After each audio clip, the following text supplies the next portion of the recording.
ये दुश्मन है।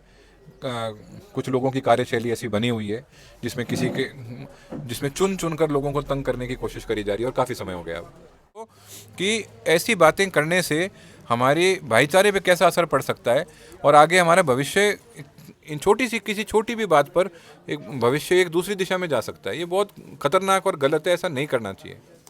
उन सब किसानों को मुआवजा मिलना चाहिए जिनके घरों को क्षति पहुंची है, उन सबको उचित मुआवजा मिलना चाहिए, और साथ के साथ जो अगली फसल भी उस बाढ़ के कारण नहीं बो पाए हैं उनको भी मुआवजा मिलना चाहिए। अभी भी सर जो एक सरकार या डिपार्टमेंट महकमे हैं उन पे से विश्वास रोज़ उठता जा रहा है। भाई खोज हरियाणा देखने वाले सारे दर्शकों सचिन की प्यार भरी राम राम और नमस्ते भाई। मैं आपका अपना पत्रकार सचिन कुमार स्वागत करता हूं जी आप सबका अपने चैनल खोज हरियाणा पे। और लगातार जो खोज हरियाणा हर एक अपडेट हर एक न्यूज़ आप सबके सामने ले आकर दिखाया कर बताया कर। फिलहाल जो है हल्का तोसाम के गाँव झुल्ली के अंदर अभी मौजूद है, जो कि जिला भिवानी गाँव है। और फिलहाल आप देखने रहे हो कि भिवानी के जिला ग्रामीण जिला अध्यक्ष अनुरू चौधरी जी जो है वह झुल्ली गाँव में मौजूद हैं। आज इनके काफ़ी गाँव के दौरे थे, तो अपने दौरान लेके जो है ये झुल्ली में पहुँचे थे भाई, और इनसे बातचीत करांगे जानेंगे कि कुछ विषय लेके जो है झुल्ली गाँव में पहुँचे हैं और क्या कुछ आगे की योजनाएं परियोजनाएं लेके जो है अनुरू चौधरी जी अलग गाँव के दौरे कर रहे हैं, और साथ ही साथ काफ़ी तरह के जो है सवाल अपने होंगे।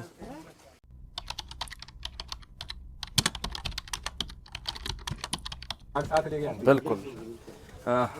ग्रामीण जिला अध्यक्ष जी, आज कई गांव के आपने दौरे स्टार्ट करे हैं, तकरीबन 10 गांव के दौरे आपके, तो क्या कुछ योजनाएं और क्या कुछ जो है मेन एजेंडा है इसमें? सबसे पहली बात है कि जनसंपर्क, सबसे मिलना जुलना, गांव में अपनी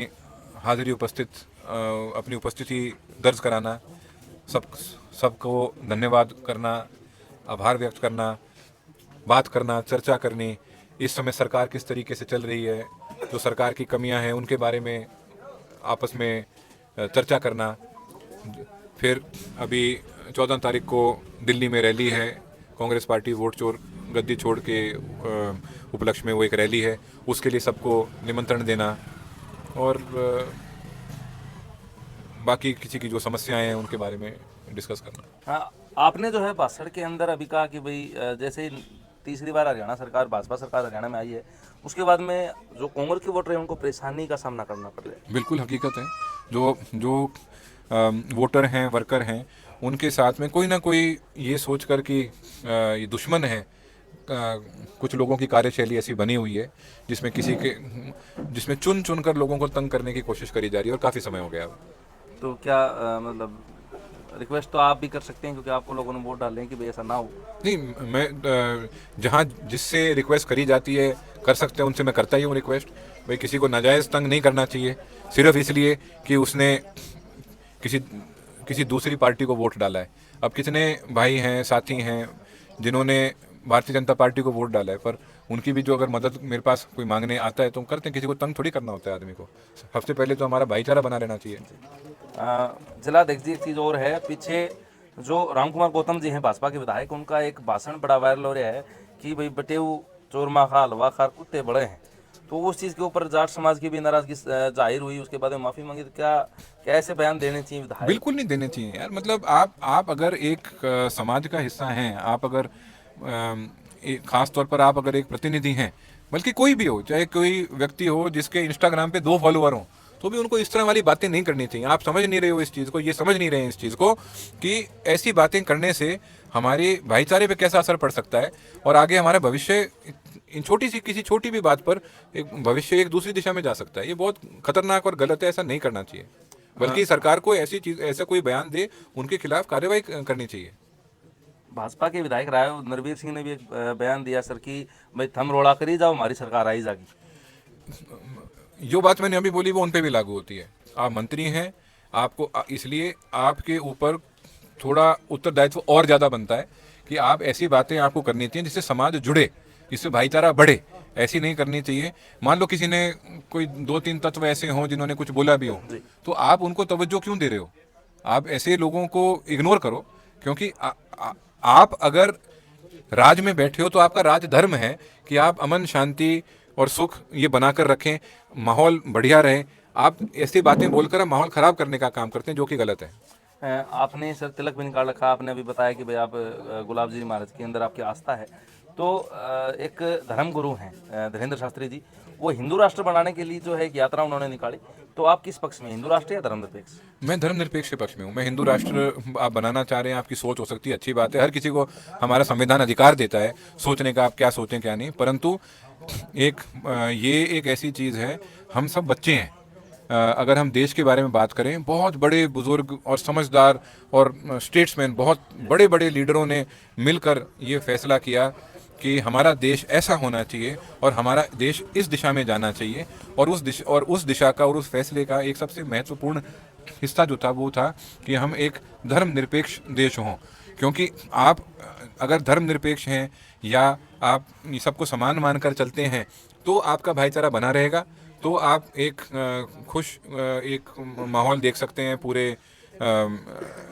पूरे इलाके में।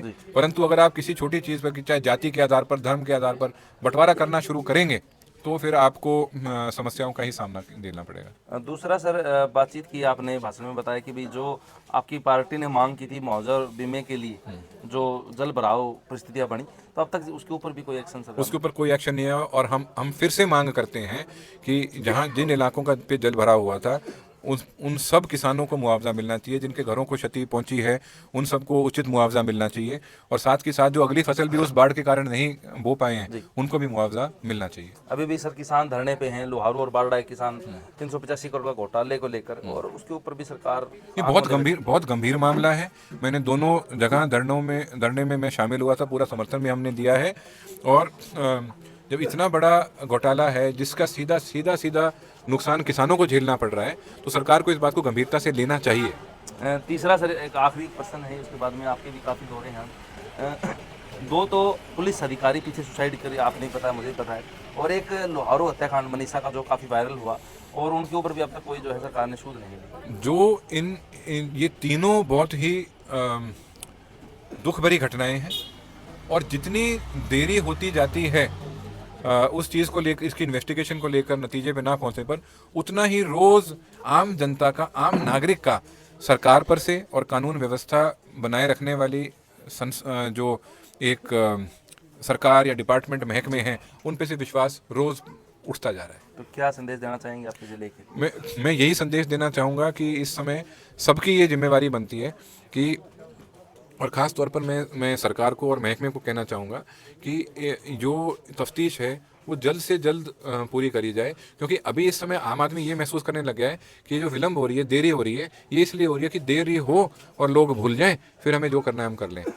मैं मानता हूँ कि ऐसा नहीं सोचते होंगे तफ्तीश के अधिकारी, मैं मानता हूँ कि ऐसा नहीं सोचते होंगे सरकार के मुलाजिम, परंतु ये एक जजमेंट का हिस्सा है कि justice must not only be done, it must seem to have been done. कि न्याय सिर्फ होना ही नहीं चाहिए, दिखना भी चाहिए कि न्याय हो रहा है। और इसलिए अगर आप जल्दी नहीं करेंगे, देर करेंगे, तो ये लोगों को ये लग रहा है कि न्याय नहीं हो रहा। राम कुमार गौतम जी और राव नरबीर सिंह के जो बयान मैंने बताया, तो दादा गौतम जो ब्राह्मण जाति से बिलोंग करते हैं, और उनके बयान के बाद जाट समुदाय के कुछ अलग अलग लोगों ने जो है ब्राह्मण जाति को बाहरी घोषित कर दिया कि भाई ब्राह्मण तो भारत के हैं ही नहीं, बाहरी डीएनए के लोग हैं। तो क्या ऐसी बातें? मैं उनको भी ये चीज़ कहना चाहूँगा कि ऐसी कोई आप बात ना बोलें, क्योंकि जो लोग ऐसे बयान कर रहे हैं वो यही चाह रहे हैं कि कुछ तत्व इस तरह वाले बयान करें ताकि आपसी भाईचारा खराब हो। मेरी सबसे यही विनती है, चाहे किसी भी जाति का हो, कि किसी जाति के प्रति आप गलत भाषा का प्रयोग ना करें। जैसा कि मैंने अभी बताया था कि जैसे आपने वो धर्मनिरपेक्ष और हिंदू राष्ट्र की बात करी थी, कोई भी ऐसी चीज़ होगी जिसमें हम लोगों को बांटेंगे तो हमारा भाईचारा उससे खराब होगा। अगर आप बात करूं, अगर मैं आर्गुमेंट और आगे लेके जाऊं, आज आप बात करें कि भाई हिंदू राष्ट्र होना चाहिए, कोई मान लो बात करता है, उसमें क्या बांटेंगे? चलो शैव अलग हो गए, वैष्णव अलग हो गए, अलग अलग जातियां अलग अलग हो गई। तो ये बंटवारा नहीं, बल्कि हमें तो एकता की बात करनी चाहिए। हमने तो बचपन से सीखा ही है कि एकता में शक्ति है, संगठन में शक्ति है। तो इसलिए सबको संगठित रहना चाहिए, समाज को संगठित रहना चाहिए, एकता बना के रखनी चाहिए। क्योंकि जो बाहरी ताकतें हैं, आज आप पाकिस्तान को गालियां दें, आप चीन को गालियां दें, इस तरह के बंटवारे की जब बात जो भी कोई करता है, चाहे वो जाति की बंटवारे की हो, उससे सीधा हमारे देश को नुकसान है। तो जो भी व्यक्ति अगर चाहे जाति के आधार पर, धर्म के आधार पर बांटने की कोशिश करता है, वो देश विरोधी है। धन्यवाद।